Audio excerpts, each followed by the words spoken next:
To be able to understand this video series, I first need to go through what is the B2B buying process.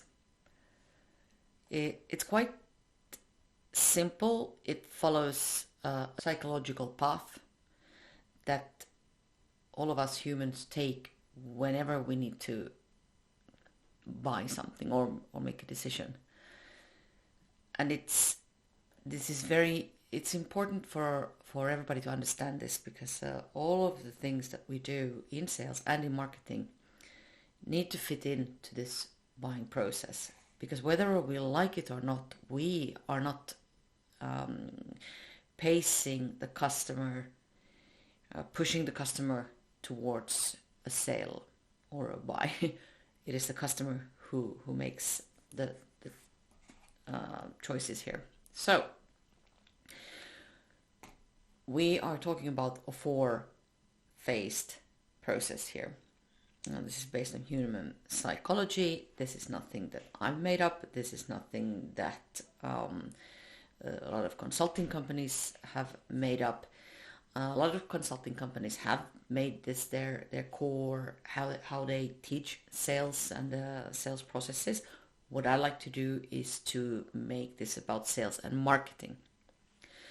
So the first phase, the initial phase, is start here on the right.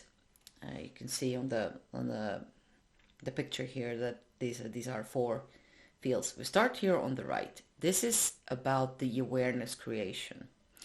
The customer is very seldom aware that he has an issue or that he needs to change his current behavior. He looks at the world through his own eyes. He thinks of his business and what's surrounding his business. What drivers drive him personally? What drivers drives the business? What is important for them? They're also very involved in what does the environment look like? What are the regulations around that this business, and what are their customers like? What are their customers' needs? So whenever you have a service or product you want to sell to these guys, you have to start with making them aware of how your product or solution can impact their current situation and make it better in some ways.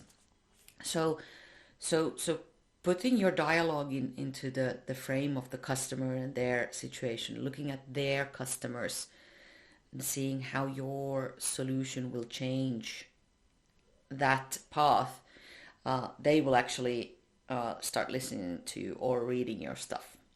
So keeping this in mind, this is the first step. It's about making them aware that this could be better. Now, this is an emotional phase. So everything that we are doing here is the person is using their emotional side, so to speak, of the brain. So we're talking about feelings and anxieties and stuff like that. Now, once the customer has realized that, hey, okay, so there might be a way to do this another way, they move on to the next phase. And we are moving here towards the step 2. Now, this is we're going over to the logical side of the brain. So we want to establish kind of a gap between the current way they are doing stuff and the new way they could be doing stuff. And to establish this gap, you could have a dialogue with the customer. But again, let's keep in mind that the customers don't want to meet us. So we have to have this dialogue with our current customers and to think of, so what were you weighing when you were thinking about talking with us? And we have to create the gap between our current situation and a new possible situation. The important thing here is not to talk about your solutions, not to talk about your product, but a new solution, like any change.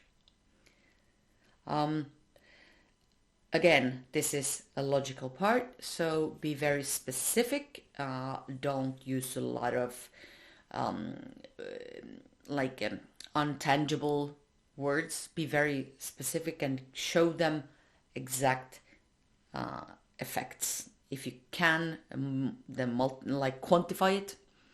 If you have calculators or anything like that, anything that is very tangible.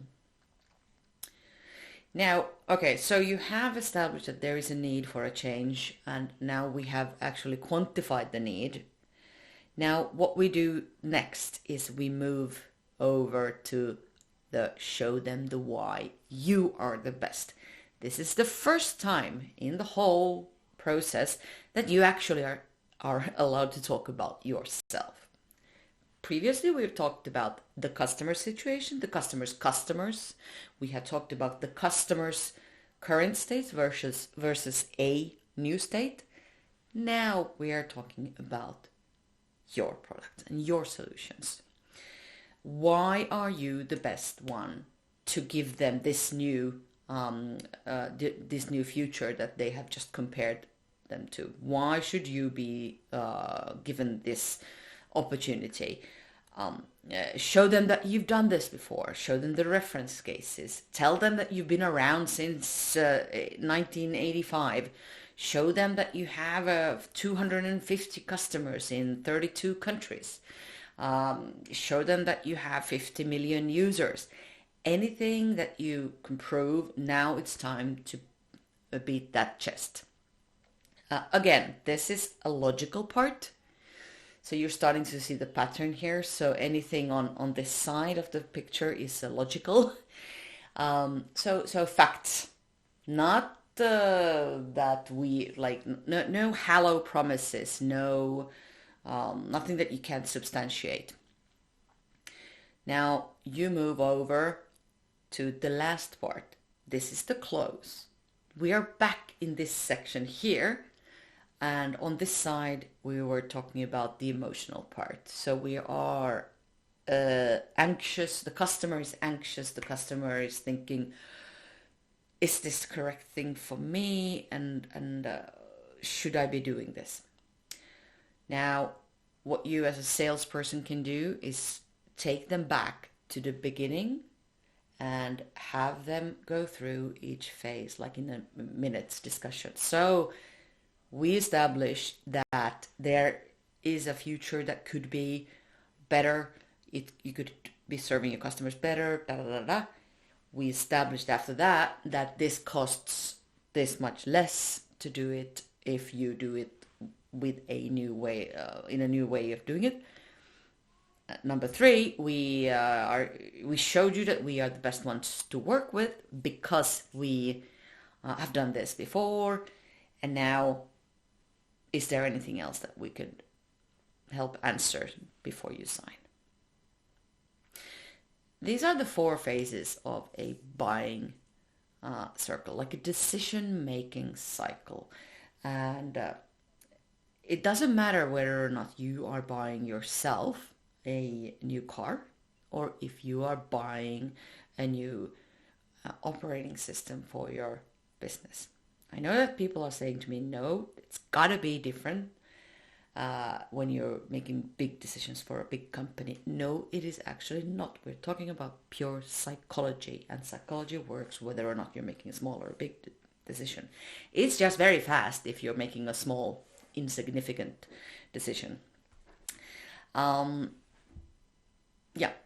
So why is this important? It's because you need to understand where in the process the customer is and how can you help them move from one place to another. It doesn't help that you keep banging on about putting the picture of current state versus new state unless you get them to move over to the next phase. Feed them the next course. When they are ready from the appetizers, give them the main course. This is how we help customers move along, and this is how you can help your customers move along in any other way than through a salesperson. Okay? This is the buying process, keep this in mind because it's going to help you along the way of this video series.